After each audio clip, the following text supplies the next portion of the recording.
My mom called me crying so hard she could barely breathe.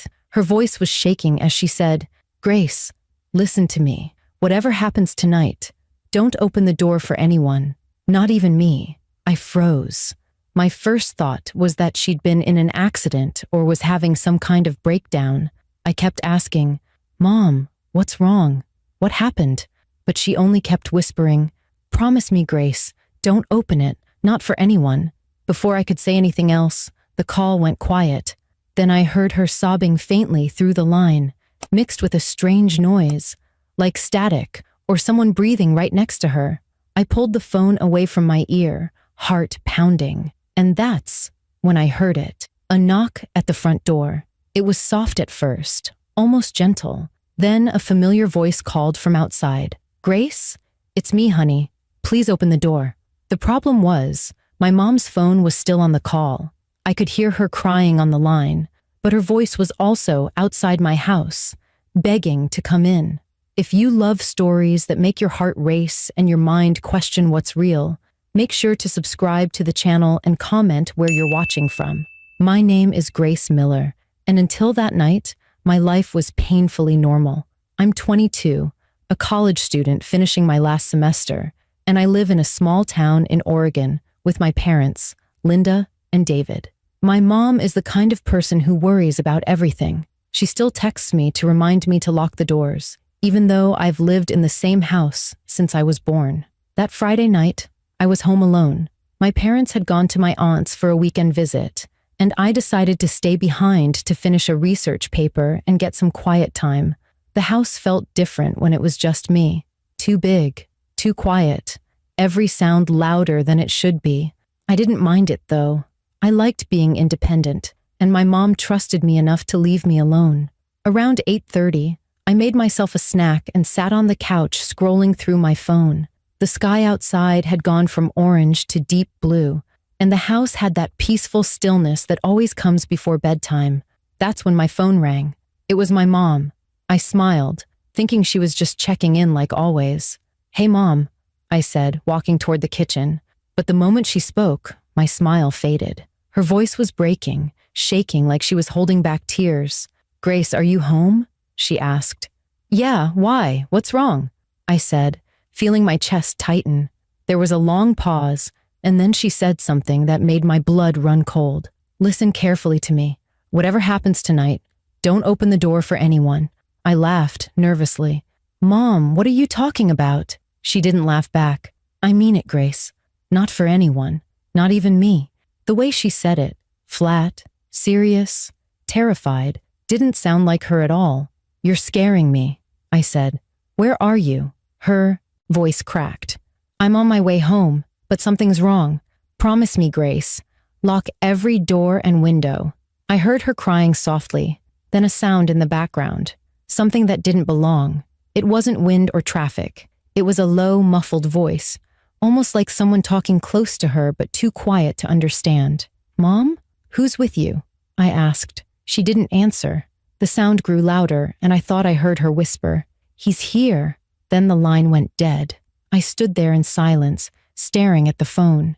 The hum of the refrigerator was the only thing breaking the stillness. I tried calling her back, but it went straight to voicemail. I called again and again, each time hoping she'd pick up. After the 5th call, she finally answered. Relief flooded through me, until I realized she wasn't speaking. All I could hear was her breathing and the soft sound of her crying again. I said, "Mom, please, talk to me. Where are you?" She finally whispered, "Grace, listen to me. No matter what happens, don't open the door." Before I could ask anything else, someone knocked. 3 slow knocks that echoed through the house. "Grace?" a voice called. It was my mom's voice, calm, gentle, and so familiar it made my heart ache. But her voice was still coming from my phone, soft and broken, crying from somewhere far away. I dropped the phone on the counter and stared at the door. My knees went weak. The voice outside called again. "Grace, honey, it's me. Please open the door." I wanted to believe it was her. I wanted to believe this was all a misunderstanding. But deep down, something told me it wasn't. That was the moment I realized I wasn't just home alone. Someone, or something, was outside pretending to be my mother. My hands were shaking so badly I could barely hold the phone. The voice outside called again, a little louder this time. "Grace? Sweetheart, please. It's cold. Let me in." It was definitely my mother's voice. The same warmth, the same soft tone she used every night before bed when I was younger. But there was something off about it now. The pauses between words felt wrong, like the rhythm of her speech didn't belong to her. I pressed the phone to my ear. My real mother was still on the line, sobbing quietly. "Mom," I whispered, "where are you?" Her breathing hitched, and I heard faint noise in the background, maybe traffic or a car radio. Wherever she was, it didn't sound like she was anywhere near my house. "Grace," she said in a trembling voice, "I told you not to open the door." "I didn't," I whispered back, "but someone's here, someone who sounds just like you." Her voice broke. "Don't look. Don't go near it."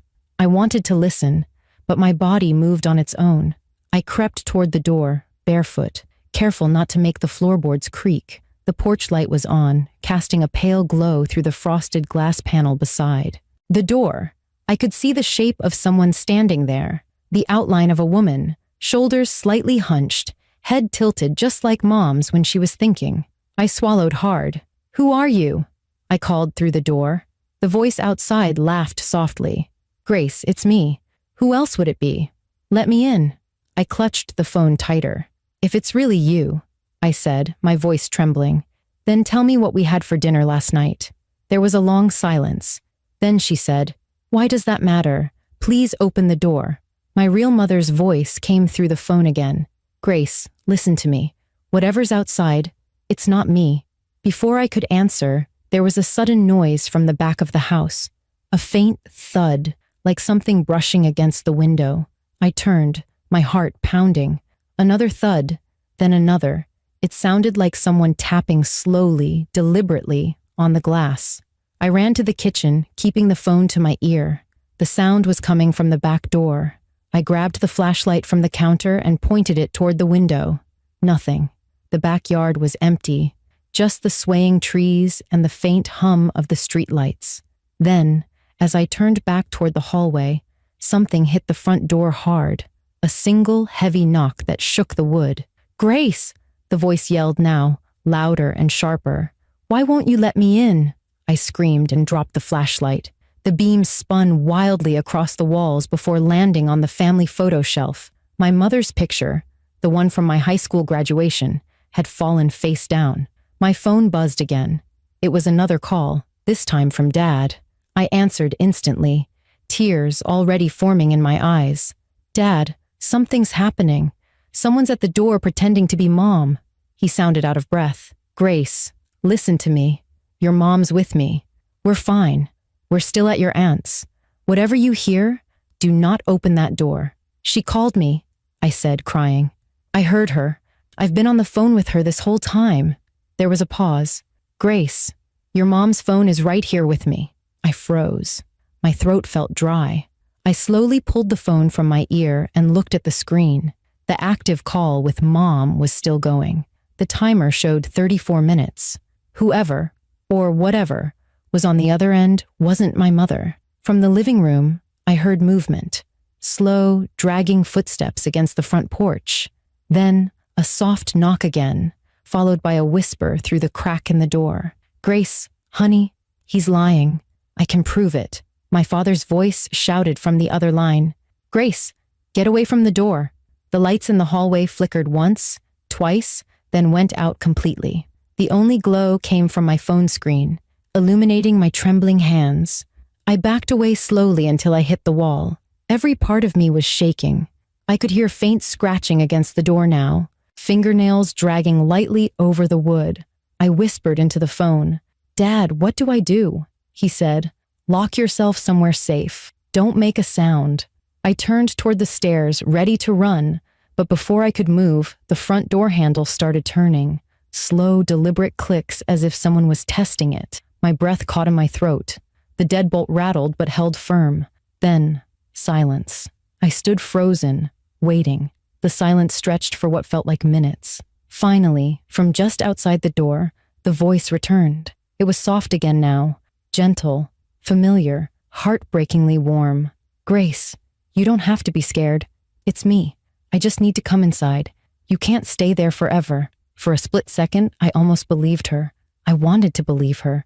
I wanted to believe my mom was standing there, cold and scared, needing me. My hand twitched toward the lock. Then the phone in my hand crackled, and my real mother's voice came through again, weak but unmistakable. Grace, she whispered, if you open that door, it won't be me you let in. The voice outside stopped. The air went completely still. My heartbeat was the only sound I could hear. That was the moment I realized whatever was outside wasn't trying to get in to talk. It was waiting for me to make a mistake, to open the door myself. My knees felt weak as I backed away from the door, the phone still pressed against my ear. My mother's voice on the line had gone quiet, replaced by a faint, crackling static. I whispered, "Mom, are you still there?" But there was no response, only the distant hum of interference. The voice outside had stopped too. The silence that followed was worse than the knocking. It felt heavy, unnatural, like the air itself was waiting for something to happen. I swallowed hard and forced myself to move. My father's words echoed in my head. Lock yourself somewhere safe. I turned toward the stairs, gripping the railing to steady my shaking hands. The entire house felt wrong now, like the walls were holding their breath with me. The only light came from my phone screen, and every shadow looked alive. Halfway up the stairs, my phone buzzed again. I jumped, almost dropping it. Another text flashed across the screen. It was from Mom's number. "Don't go upstairs. He's in there." I froze. My chest tightened, my pulse racing so fast it hurt. I looked toward the top of the stairs, where the hallway disappeared into darkness. My bedroom door was slightly open, just the way I'd left it earlier. Nothing moved, but the shadows looked thicker now. I whispered, "Who's in there?"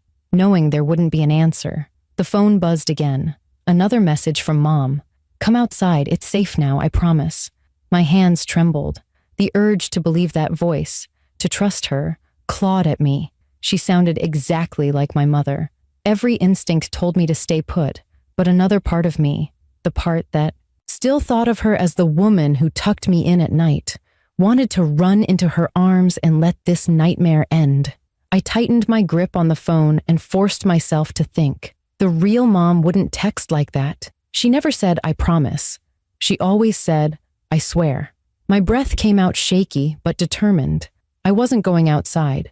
I crept back down the stairs, keeping my eyes on the front door. The faint light from the porch still glowed through the glass, but the figure outside was gone. For a moment, I thought it was over. Then I heard the floorboards creak, not from above this time, but from the kitchen behind me. I spun around, heart hammering. "Who's there?" My voice cracked. There was no answer, only the faint sound of a chair sliding across the tile. I pointed the flashlight toward the noise, and the beam caught a shape. Tall, human, standing perfectly still by the counter. I stepped closer, my breath uneven. "Dad?" I whispered. The shape didn't move. The light trembled in my hand, and that's when I saw it clearly. It was me, my own face, pale and expressionless, staring back at me from across the kitchen. For a second, my mind refused to believe it. The reflection in the window? A trick of the light. But then it moved, taking one slow step forward. Its head tilted to the side, the same way I always did when confused. Its eyes were darker than mine, almost black. My body went cold. I stumbled backward, nearly dropping the flashlight. "What are you?" I whispered. It smiled faintly, but the movement was wrong. Too wide, too slow. Then it spoke, using my exact voice. "You should have opened the door, Grace." I screamed and ran for the stairs. The thing's footsteps followed, heavy, dragging, uneven. I slammed my bedroom door shut and locked it. My hands were shaking so hard I could barely slide the latch into place. The room was pitch dark except for the small glow from my phone. I pressed my back against the wall, trying to catch my breath. For a few seconds, there was silence again. Then, softly, the thing outside the door began to knock. Not hard, gentle, rhythmic, almost mocking. "Grace," it called in my voice, sing-song and cruel. "It's me. Let's talk." I grabbed my dresser and shoved it against the door. "Stay away," I shouted. It laughed, the same laugh I'd heard my whole life, only hollow. "You shouldn't be here," it said quietly. "This is my house now." My heart was pounding so hard I could barely hear. I turned toward the window, thinking about climbing out. But it was a 2-story drop. I had to do something. My eyes darted around the room. The baseball bat from my brother's old room leaned against the wall. I grabbed it, gripping it so tightly my knuckles turned white. Then I noticed something else. My phone had lit up again. A new text from Dad. "The police are almost there. Stay hidden." Relief and fear clashed in my chest. I looked back at the door. The knocking had stopped. Then a whisper, lower now, almost guttural, slipped through the crack. "Grace, they won't make it in time." I screamed and swung the bat against the door, hard enough to splinter the wood. "Leave me alone." The sound on the other side changed. It wasn't knocking anymore. It was scratching, slow, deliberate, like fingernails dragging against the wood grain. Then, just as suddenly as it started, it stopped. I held my breath and listened. For a long moment, there was nothing. Then, from the far end of the room, I heard it again.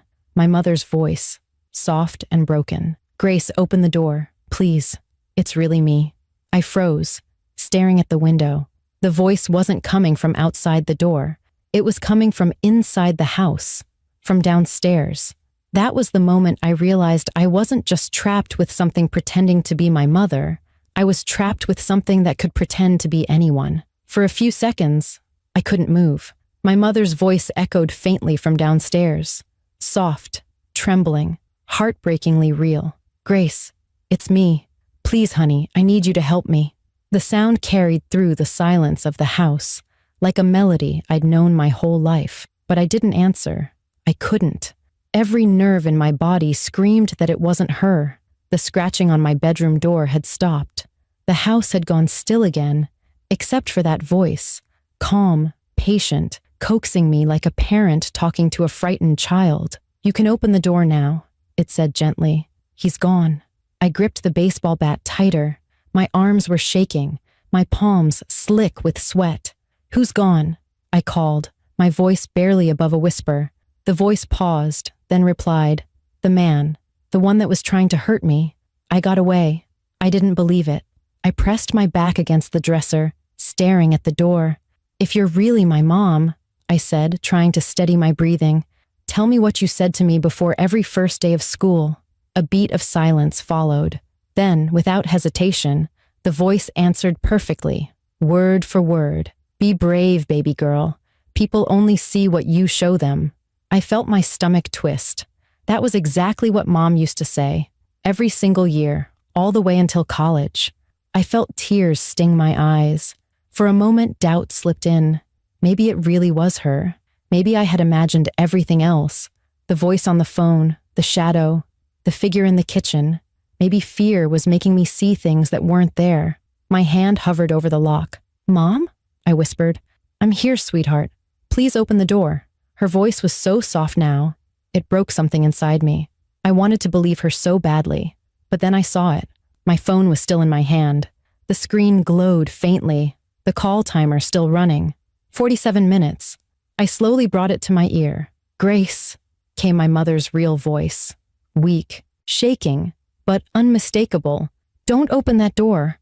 My entire body went cold. My hand froze on the lock. The voice outside the door stopped mid-sentence, as if it had heard her too. A silence fell so complete I could hear the blood rushing in my ears. Then, the voice that sounded like my mother spoke again. Only this time, it wasn't gentle. It was lower, distorted, almost angry. "She doesn't want you to help her. She's lying to you." I dropped the phone in shock. The thing outside the door began to pound on it, hard enough to make the dresser shake. "Open the door!" it screamed, still using my mother's voice, but warped, breaking between words. "You're not safe up there. Let me in." I stumbled backward, clutching the bat. The pounding grew louder, more violent, until I thought the door would give. Then, just as suddenly as it started, everything went quiet. My breathing was ragged. I waited, listening. Nothing. No footsteps, no whisper, no scratching. Just silence. Then I heard something else. A faint metallic click from downstairs, like a lock turning. I turned toward the window, thinking I could climb out. But before I moved, the lights flickered once and died completely.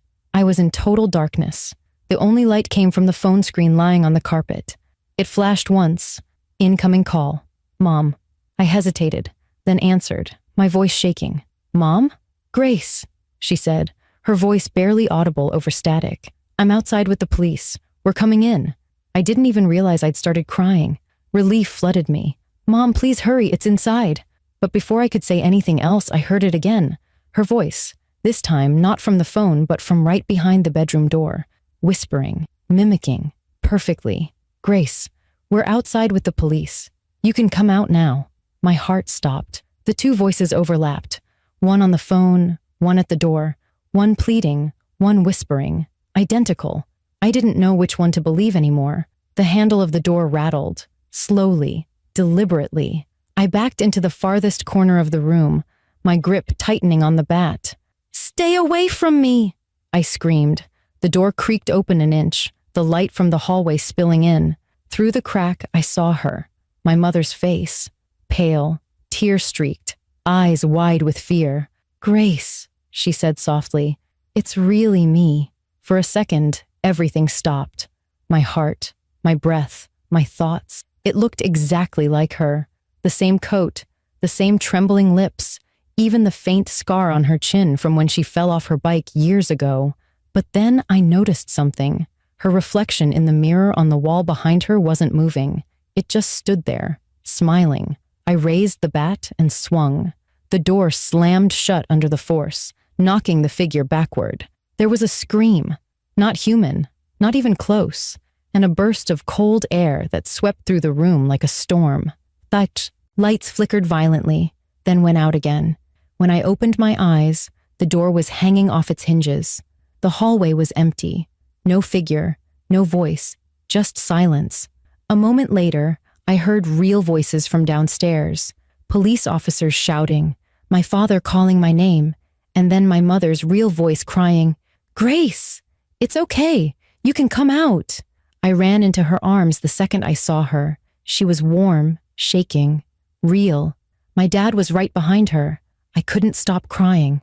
It was here, I kept saying. It sounded like you. The officers searched the house for hours, but found nothing. No footprints, no signs of forced entry, no evidence anyone had ever been inside. But as we left the house that night, I glanced back at the broken door. On the inside of it, carved deep into the wood, were two words, let me, and underneath them, in handwriting that looked exactly like my mother's, was my name. That's when I realized it hadn't been trying to break in. It had been waiting for me to open the door myself. The next few days passed in a blur. Police officers came and went, asking the same questions over and over again, their faces a mix of disbelief and polite pity. I told them everything, about the phone call, the voice outside, the texts, the thing pretending to be my mother.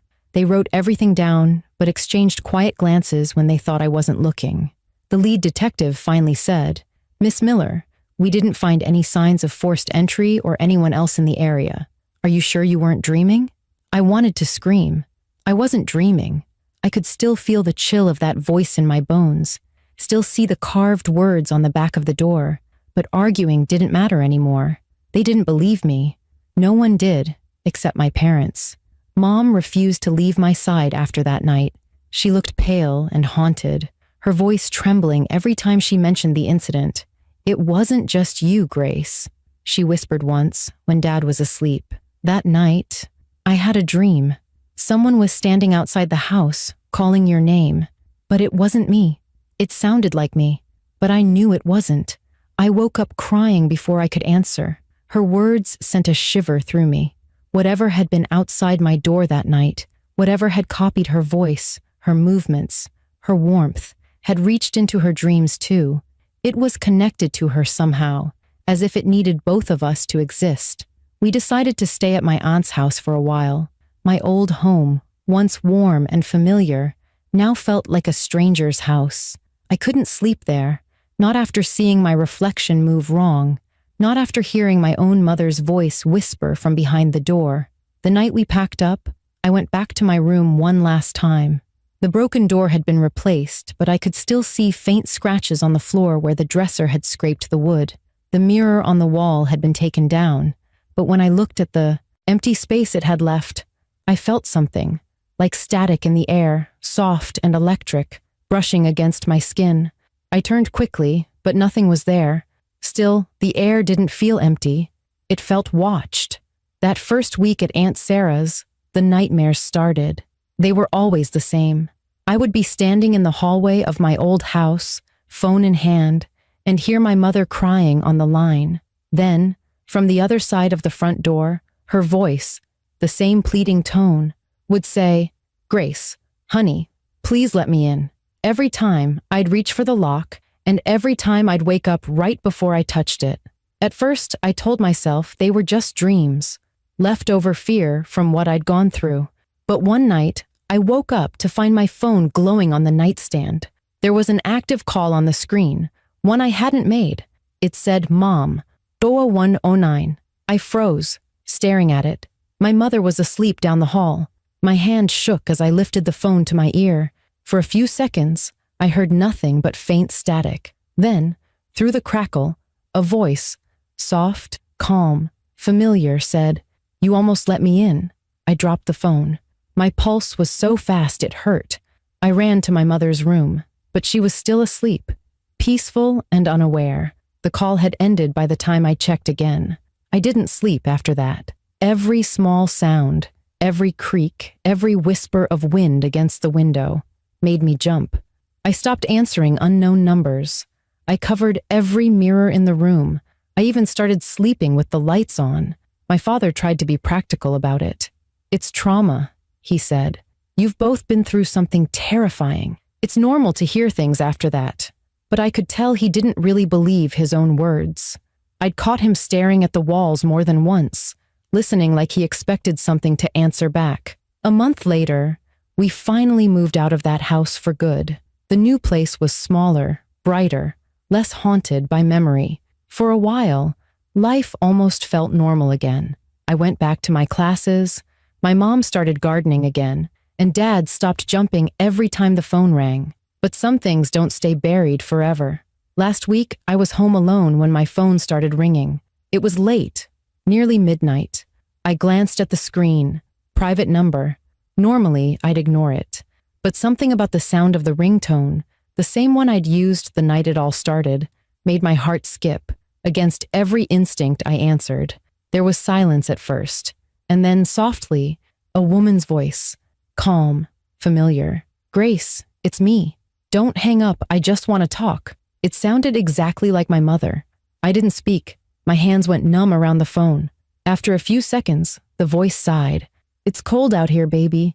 Why'd you move? You don't have to be afraid anymore." My throat closed up. I hung up and threw the phone across the room.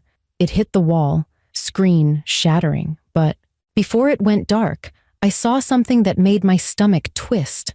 The call timer had been running for 2 minutes before I even answered. Since that night, the calls haven't stopped. Always from private numbers. Always silence or that same faint breathing on the other end. Sometimes, when I walk past my window, I think I see someone standing by the street, tall, still, watching the house. I tell myself it's just a shadow or a trick of the light, but part of me knows the truth. Whatever was at that door that night never left.